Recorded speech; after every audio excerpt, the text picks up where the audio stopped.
Every single day, thousands of homeowners wake up one decision away from handing you the deal of your life. And most investors walk right past them. The real edge in real estate isn't finding cheap properties. It's finding desperate people before anyone else does. And that starts with knowing exactly what signals to look for.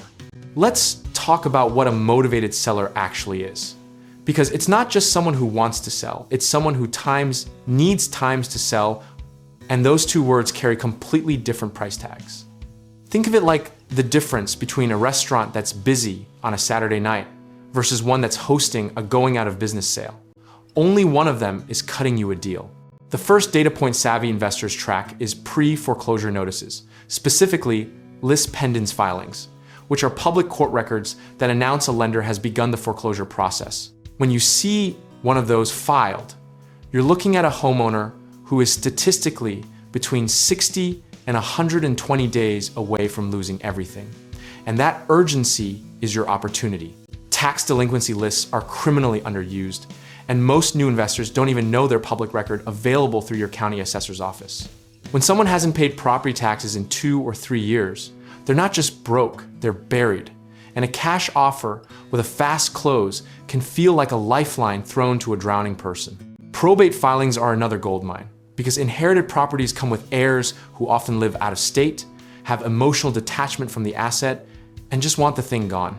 The irony is that these sellers are sometimes sitting on fully paid off properties, meaning there's equity everywhere, and the friction is entirely emotional, not financial. Now let's layer in the behavioral data, because raw legal filings only tell half the story. Vacant properties identified through utility shutoffs, return mail, or simply driving for dollars and noticing overgrown lawns and dark windows signal that the owner has already mentally checked out, which is the first step toward checking out financially too. Here's where it gets interesting from a macroeconomic angle. When interest rates spike quickly, the way they did between 2022 and 2024, homeowners who took out adjustable rate mortgages suddenly face payment jumps that weren't in their budget. Those ARM reset schedules are publicly tied to origination data you can pull from HMDA records. And when you cross-reference zip codes with high ARM concentrations against rising unemployment, you're basically building a heat map of future motivated sellers. Divorce filings are uncomfortable to discuss, but impossible to ignore as a data signal, because courts often mandate the sale of jointly owned property, creating two sellers who can't agree and just want out. Public divorce records, cross-reference with property ownership data, is one of the least talked about but most reliable pipelines an investor can build. People often misunderstand motivated sellers as victims to be taken advantage of, but that framing misses the entire value exchange you are solving, a real problem for someone who has exhausted their options. A below-market cash offer that closes in 2 weeks is genuinely worth more to a person facing foreclosure than a full-price offer contingent on financing that takes 90 days. History tells us these cycles repeat like clockwork.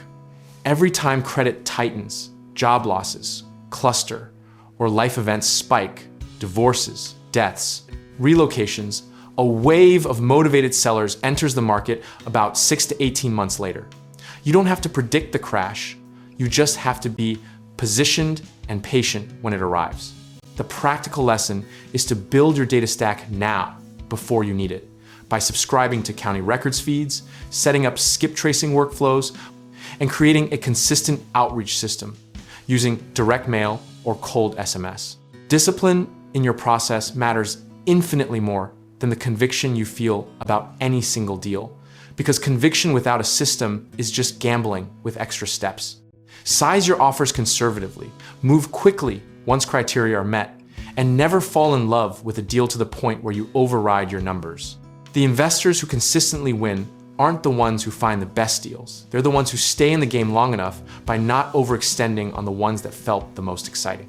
At the end of the day, motivated seller investing is really just applied empathy, backed by data. You're meeting people at their lowest moment with a solution that works for both parties, and that's a business model with staying power in any market.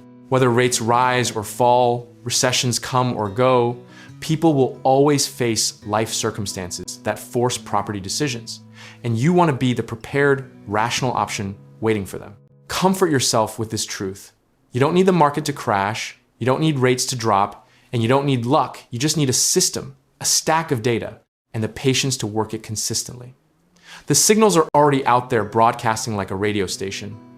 Most people just haven't bought the receiver yet. And if you're ready to build that receiver, whether you're looking to start investing in real estate, need trusted contracting work on your next project, or want to connect with lenders who actually understand this game, check out our links in the description below.